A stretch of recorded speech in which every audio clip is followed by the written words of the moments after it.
অনেক জল্পনা কল্পনার পর চলতি মাসের রাজনৈতিক দল হিসেবে আত্মপ্রকাশ করতে যাচ্ছে জাতীয় নাগরিক কমিটি। কিন্তু যাত্রার শুরুতেই অভ্যন্তরীণ নানা দ্বন্দ্ব সামনে এসেছে এর নেতাদের। তাদের এই দ্বন্দ্ব নিয়ে সমালোচনাও কম হচ্ছে না। তারুণ্য নির্ভর এই দলটিতে থাকছেন জুলাই আগস্টের আন্দোলনে নেতৃত্ব দেওয়া শিক্ষার্থীরা। ডান, বাম, মধ্যমপন্থার বিভিন্ন মতাদর্শের সম্মিলন ঘটছে নতুন এই দলে। তবে দলের নাম এখনো চূড়ান্ত হয়নি। এর আগে ১৯৭৮ সালে বিএনপির গঠনকালেও এ ধরনের বিভিন্ন মতাদর্শের নেতারা এক ছাদের নিচে এসেছিলেন। তবে সে গঠন প্রক্রিয়ায় এতটা বিভেদ ছিল না। জিয়াউর রহমানকে নেতা মেনেই সবাই আওয়ামী লীগ বিরোধী একটি রাজনৈতিক দল গঠন করেছিলেন। এবারের পরিস্থিতি কিছুটা ভিন্ন। নতুন রাজনৈতিক দলের উদ্যোক্তাদের মধ্যে বিরোধ এতটাই বেশি যে সেটি আর ঢেকে রাখা যায়নি। গোপন বিষয়গুলো সোশ্যাল মিডিয়ায় প্রকাশ্য হয়ে গেছে।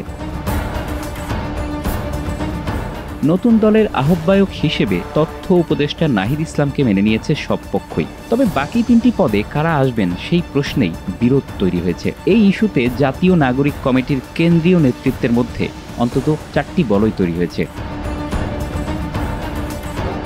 প্রাথমিকভাবে নাগরিক কমিটির ৭০ জন এবং বৈষম্য বিরোধী ছাত্র আন্দোলনের ৩০ জন থেকে ৫১ অথবা ১০০ সদস্যের নাম প্রকাশের সিদ্ধান্ত হয়েছে। পর্যায়ক্রমে সেটি আরও বাড়বে। গত জুলাই অগাস্টে আন্দোলনের নেতৃত্ব দেওয়া তরুণদের সমন্বয়ে গত বছরের সেপ্টেম্বরে যাত্রা শুরু করে জাতীয় নাগরিক কমিটি।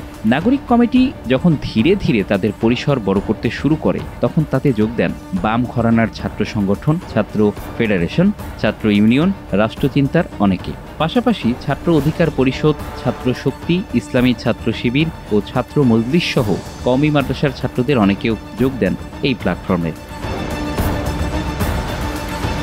এর মধ্যে শক্তিশালী দুটি বলয়ের একটিতে রয়েছেন গণতান্ত্রিক ছাত্র শক্তি থেকে আসা নেতারা, আরেকটিতে রয়েছে ইসলামী ছাত্র শিবির ও বিভিন্ন ইসলামী দলের ছাত্র সংগঠনের সাবেক নেতারা। নতুন রাজনৈতিক দলে আহ্বায়ক পদটি ছাড়াও আরও ৩টি শীর্ষ পদ রয়েছে। নাগরিক কমিটির সদস্য সচিবের পদে থাকা আক্তার হোসেনকে নতুন দলে একই পদে রাখার জন্য সদস্যদের একটি পক্ষের চাপ রয়েছে। একই পদে সংগঠনটির মুখ্য সমন্বয়ক সার্জিস আলম, বৈষম্য বিরোধী ছাত্র আন্দোলনের আহ্বায়ক হাসনাত আবদুল্লাহর নামও প্রস্তাব করেছেন কেউ কেউ। অন্যদিকে শীর্ষ ৪ পদের অন্তত একটি পদ পেতে চান কমিটিতে থাকা সাবেক শিবির নেতারা। কিন্তু এতে আপত্তি তুলেছেন প্রভাবশালী অন্য একটি পক্ষ, যে কারণে এই ইস্যুটি গত কয়েকদিনে বিষয়টি নাগরিক কমিটির অভ্যন্তরে থাকলেও তা প্রকাশ্যে রূপ নেয়। সংগঠনটির কেন্দ্রীয় নেতৃত্ব জানিয়েছে আগামী ২১ থেকে ২৬ ফেব্রুয়ারির মধ্যে তাদের নতুন দলের আত্মপ্রকাশ করবে। নতুন দল গঠনের ক্ষেত্রে নেতৃত্ব নিয়ে জটিলতা এবং প্রকাশ্য দ্বন্দ্ব তৈরির পর নাহিদ ইসলামের নতুন দলে যোগ দেওয়া নিয়েও শঙ্কা তৈরি হয়েছে। এদিকে নিজেদের মধ্যে দ্বন্দ্ব এতটাই প্রকট আকার ধারণ করেছে যে কারণে বৈষম্য বিরোধী ছাত্র আন্দোলন থেকে বেরিয়ে শিগগিরই নতুন ছাত্র সংগঠন গঠন করার কথা জানিয়েছেন প্ল্যাটফর্মটির বেশ কয়েকজন নেতা।